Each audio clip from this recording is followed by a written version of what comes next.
మన భవిష్యత్తు కోసం, మన పిల్లల భవిష్యత్తు కోసం, మన ఆర్థిక ఇబ్బందులు పోగొట్టుకోవడం కోసం సెంట్రల్ గవర్నమెంట్, అది కూడా మోడీ గవర్నమెంట్ ఆలోచిస్తుంది.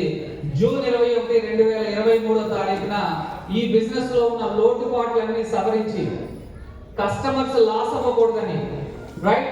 కొన్ని ఫ్రాడ్ కంపెనీస్ ద్వారా కస్టమర్స్ అనే వాళ్ళు లాస్ అవుతున్నారు. ఎవరైతే సిన్సియర్ గా చేసుకునే లీడర్స్ ఉన్నారో వాళ్ళందరూ కూడా ఇబ్బంది పడుతున్నారు. ఇలాంటి ఇబ్బందులు ఉండకూడదనే ఉద్దేశంతో 2021 జూన్ 21, 2023 సో సెంట్రల్ గవర్నమెంట్ దీనికి ఒక గెజెట్ నోట్ ఇవ్వడం జరిగింది. సో ఇప్పుడు డైరెక్ట్ సెల్లింగ్ అనేది ఇండియాలో లీగల్ బిజినెస్ అండి, రైట్? ఇది మా అమ్మగారు మా నాన్నగారు తయారు చేసింది కాదు, సెంట్రల్ గవర్నమెంట్ ఇచ్చిన గెజెట్ నోట్ ఇది. అది కూడా మన కోసం ఎందుకంటే ఇబ్బందులు పడకూడదని, కొన్ని ఫ్రాడ్ కంపెనీల ద్వారా మనం ఎక్కువ లాస్ అవుతున్నాం అనే ఉద్దేశంతో సో సెంట్రల్ గవర్నమెంట్ ఇచ్చిన రిపోర్ట్ ఇది. సో దీనికి సంబంధించి ఆల్రెడీ చాలా సీరియస్ గా ఉందండి మోడీ గవర్నమెంట్.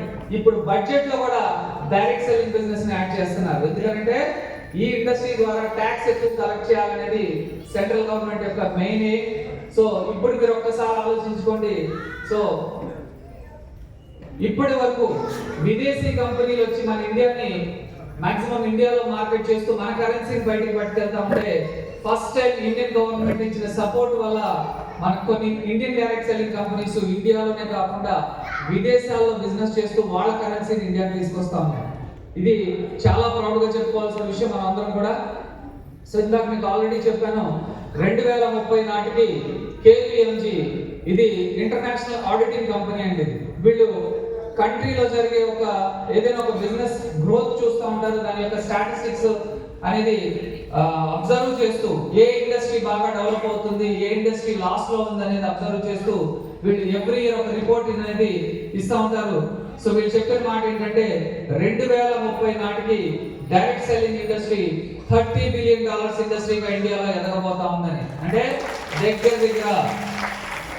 దగ్గర 70% మంది జనాభా ఈ బిజినెస్ లో కోటీశ్వర్లుగా అవ్వబోయే ఛాన్సెస్ ఎక్కువగా ఉన్నాయని చెప్పి నేను చెప్పట్లేదు.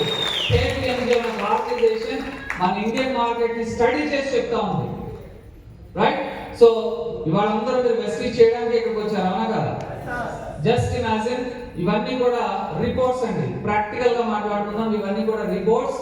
సో దీన్ని మనం అబ్జర్వ్ చేసుకోగలిగితే ఇది ఎంత పర్ఫెక్ట్ అనేది మీకు అర్థమవుతుంది, రైట్? సో ఇది the times of India, the economic times లో వచ్చిన మ్యాగజైన్ ఇది. 2022లో 5.3% గ్రోత్ రేట్ ఇంక్రీజ్ అయింది direct selling business. Okay, so దీనికి సంబంధించి రెగ్యులర్ గా బిజినెస్ మ్యాగజైన్స్ లో వస్తున్న ఆర్టికల్స్ ఇది. ఒక్కసారి మీరు వీటిని అబ్జర్వ్ చేస్తే మీకు అర్థమవుతుంది. మనం ఎంతసేపు పేపర్ తీస్తే సినిమాల గురించి లేదంటే రాజకీయాల గురించి మాట్లాడుతూ ఉంటాం, అవునా కదా? ఎంతమంది లైఫ్ ని మార్చుకోవాలని ఆలోచిస్తూ ఉంటారు చెప్పండి. ఓకే, లైఫ్ ను మార్చుకోవాలని ఆలోచించిన వాళ్ళు ముందు సీట్లో ఉన్నారు.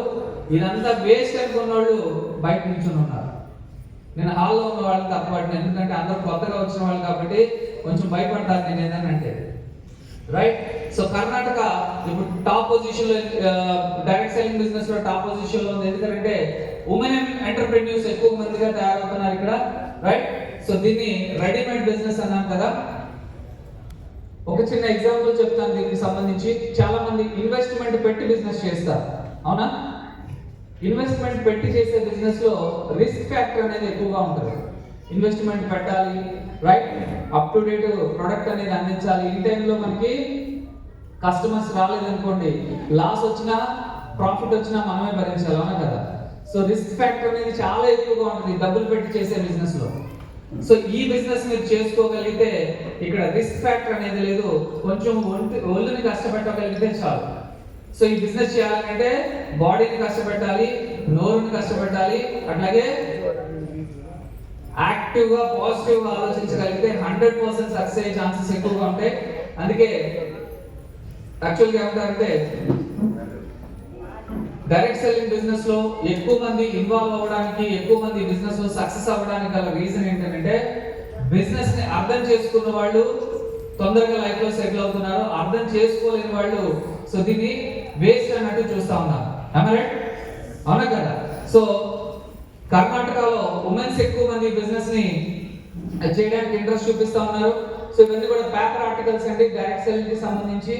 సో ఇండైరెక్ట్ గా నరేంద్ర మోడీ ప్రమోట్ చేస్తున్నాడు. దీన్ని వర్డ్ ఆఫ్ మౌత్ బిజినెస్ అంటారు. మన ద్వారా 10 మందికి మా విషయాన్ని చేరవేసుకుంటూ వెళ్తే సో మనం బిజినెస్ అనేది ఇంప్రూవ్ చేసుకుంటూ ఇన్కమ్ గెయిన్ చేయడానికి అవకాశం ఉంటుంది, రైట్? సో నరేంద్ర మోడీ గారు ఏం ఏంటంటే ఇప్పటి వరకు మనం విదేశీ వస్తువుల మీద ఎక్కువగా డిపెండ్ అయ్యాం, కానీ మన దగ్గరే క్వాలిటీ ఆఫ్ గూడ్స్ తయారవ్వాలి, వాటిని మనం విదేశాలకి ఎక్స్పోర్ట్ చేయాలనేది మోడీ యొక్క ఏం. అందుకనే ఎక్కడో 10వ స్థానంలో ఆర్థిక వ్యవస్థలో 10వ స్థానంలో ఉండే ఇండియా ఇవాళ ప్రపంచంలో ఆర్థికంగా 5వ స్థానానికి ఎదిగింది అంటే దానికి కారణం ఏంటంటే ఈయన తీసుకుని కోరుకొని డెసిషన్స్ అని మనం చెప్పుకోవచ్చు. సో డైరెక్ట్ సెల్లింగ్ బిజినెస్ ని ప్రతి ఒక్కరికి చెప్పాలి, ప్రతి ఒక్కరికి అర్థం చేయించాలనే ఉద్దేశంతో స్కూల్ ఎడ్యుకేషన్ నుంచి కాలేజ్ ఎడ్యుకేషన్ వరకు దీని ఒక సబ్జెక్ట్ గా తీసుకురావడం జరిగింది, రైట్? సో డైరెక్ట్ సెల్లింగ్ కి సంబంధించి ఇప్పుడు డిప్లొమా కోర్సెస్ తో పాటు పిహెచ్డి కోర్స్ కూడా వచ్చిందండి. నెట్వర్క్ మార్కెటింగ్ మీద పిహెచ్డి కోర్స్ వచ్చింది.